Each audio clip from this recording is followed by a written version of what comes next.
সহিংসতার পর metro rail চলাচল পুরোপুরি বন্ধ থাকায় ভোগান্তি বেড়েছে উত্তরা মিরপুরের বাসিন্দাদের। তবে পরিবহন শ্রমিকদের দাবি, মানুষের মধ্যে এখনও আতঙ্ক না কাটায় মেট্রো রেল বন্ধ থাকলেও বাড়েনি তাদের যাত্রী।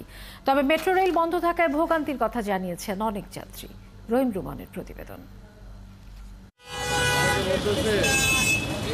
এ যেন সুখের ঘরে আগুন লাগার মতো অবস্থা।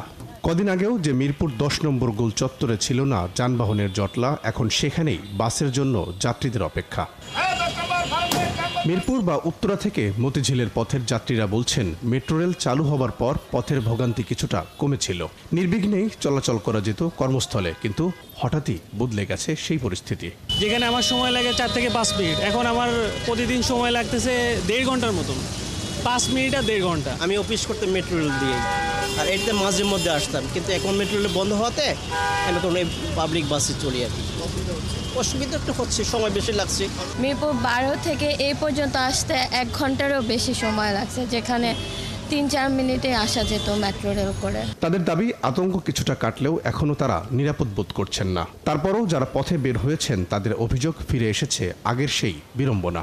আমি এখন শাহবাগের যাত্রী ছিলাম, বাধ্য হয়ে আমি এখন এই যে ওই বাসে যাচ্ছি, ফার্ম গেট নামবো না, আমি বাইরে যাবো। মেট্রো রেল না থাকলে তো আমাকে অসুবিধা, 2-2.5 ঘন্টা 3 ঘন্টা যায়, আর তখন যাইতাম আধা ঘন্টা। 4টা বাস আপনার উঠানামা করা লাগছে। আজকে মেট্রো রেল থাকলে আমি হয়তো 10 মিনিটে যাই কাজটা শেষ করতে পারতাম। পরিবহন শ্রমিকরাও বলছেন, ভালো না তাদেরও অবস্থা। তাদের দাবি, মানুষের মধ্যে এখনো আতঙ্ক না কাটায় মেট্রো রেল বন্ধ থাকলেও বাড়েনি তাদের যাত্রী সংখ্যা। মেট্রো রেল যাত্রী বাসে ঠিক আছে, মানুষ এখন আতঙ্কে বাইরে পারতেছে না। মেট্রো রেল বন্ধ, তাও যাত্রী নাই, কোনো লোকজন নাই, একবার ফাঁকা। সকাল 8টা বাজে বাইরে, বেলা 5টা বাজে গাড়ি চালান যায়, আর বেশি আর চালান যায় না, তো সংসার চলবে। প্রত্যেক জায়গায় দাঁড়িয়ে থাকা লাগে, এই গাড়িটা প্রত্যেক সময় ভরা থাকে, আর এখন তো খালি। পরিবহন শ্রমিকদের দাবি, যতদিন মানুষের মধ্যে আতঙ্ক না কাটছে ততদিন তাদের যাত্রী হয়তো বাড়বে না। রহিম রুমন, 71, ঢাকা।